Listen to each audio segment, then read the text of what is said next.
You said your wife wants to divorce you? Yeah. I'm not trying to be mean. Hey, brother. First off, want to honor you. Thank you for pouring into Ryan, who pours into us. Seriously, thank you for doing that.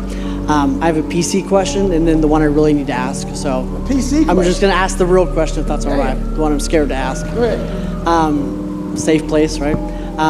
My wife told me a week ago she's going to divorce me because she wants easy and something different. It's with my head. You said your wife wants to divorce you? Yeah, she's about to. Yeah, you brought that And shit nobody knows. live, boy. Yeah. And it's with my head, my self-confidence, and I just, what's your advice on how to navigate through this it? shit. Honestly? Yeah. Have you been good to her? Yeah. Real good? I can do better. I'm gonna be real. Yeah. I'm not trying to be mean. She doesn't want you anymore. Okay? Yeah. That's a hard reality.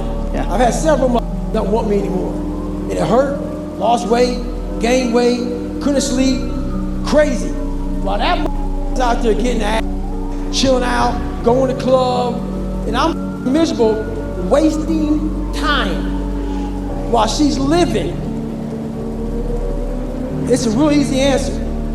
You gotta get back out there. I'm not saying get back on the horse, but you gotta stop the feelings you feel right now. Yeah. There's something, like I said, there's something that everybody's dealing with. And your feelings are the one thing in life that will hurt you from moving forward. It'd be different if she still loved you. Yeah. And there was an issue going on. If she wants to divorce you, she's done with you, man. Suck that up and move on. Seriously, there's no answer for that. Okay. You're a good man. I can tell you're a good man, and it hurts. That shows what kind of man you are. Which is why you say, we're good, man. Have a good life. Call her tonight. We're good. I'll give you the divorce, and you step out, because there's a whole bunch of women who like your